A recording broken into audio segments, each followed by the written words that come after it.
Hello everyone, this is Katrina, and today I'm going to be teaching you how to be successful working from home. Now, just to give you a little bit about myself, I have been working for a call center environment for 18 years of my life, and I have been working from off and on. It's been from home or from a traditional brick and mortar. Now, there's no big difference from working from home than working from a traditional brick and mortar, but it's very important that when you're working from home, there is some key elements that a company is looking for.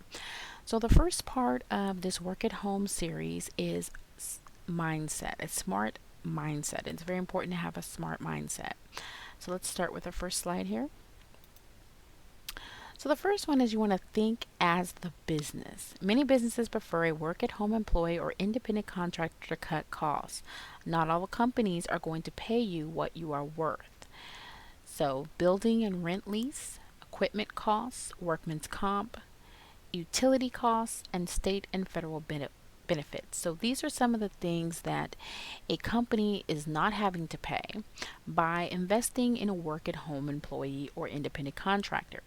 So you do have to keep in mind that you may not get that money that you're looking for. Okay, so if you're looking to make this whole bunch of money or get rich working from home from some of these companies, it is not going to happen like that. A lot of people have to invest at least anywhere between 2 to 4 years into a company before they really start seeing an investment turnaround, or you have to find just the really right company. And there is some out there, just a needle in a haystack.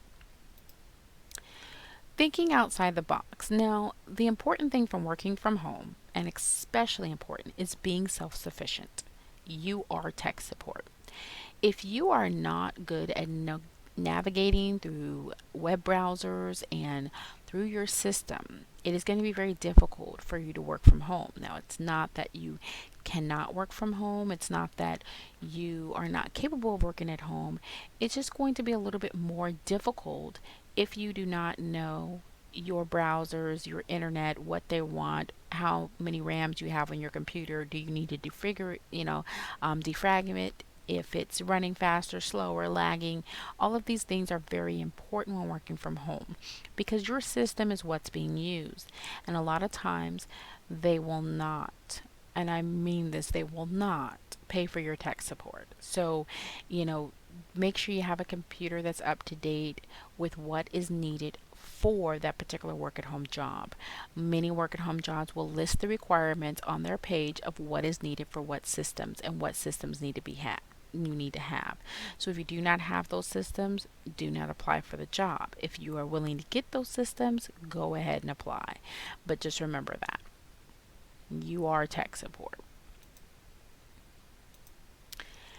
Give 110%.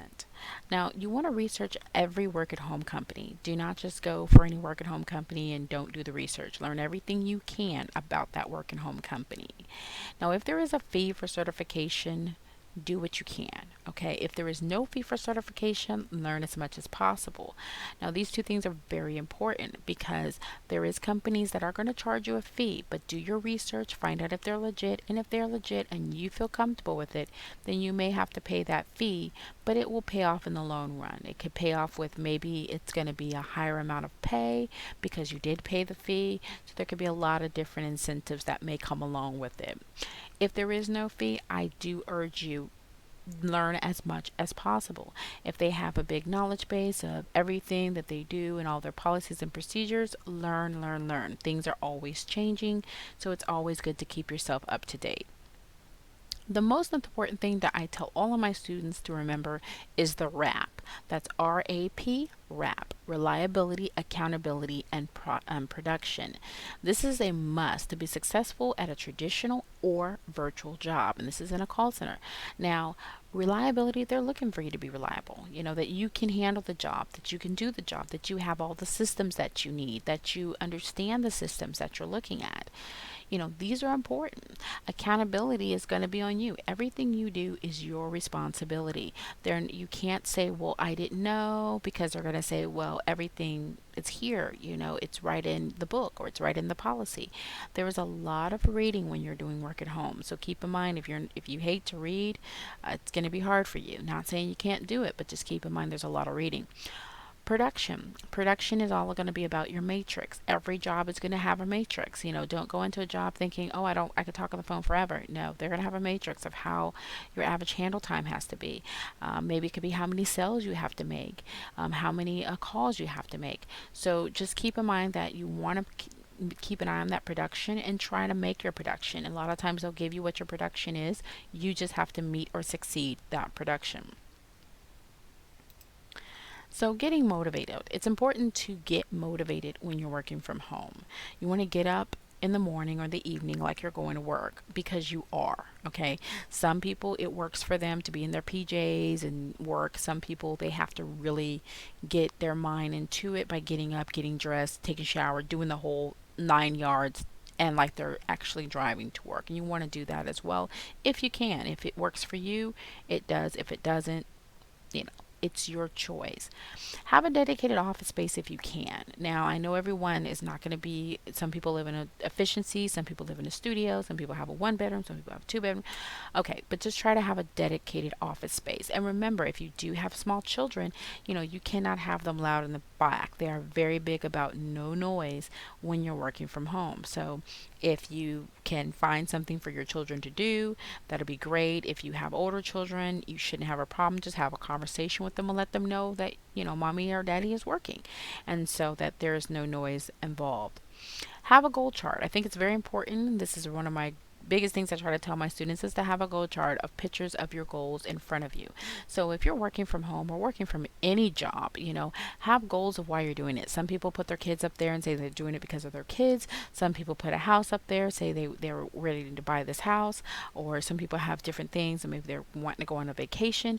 But laws of attraction is real. So keep in mind of that.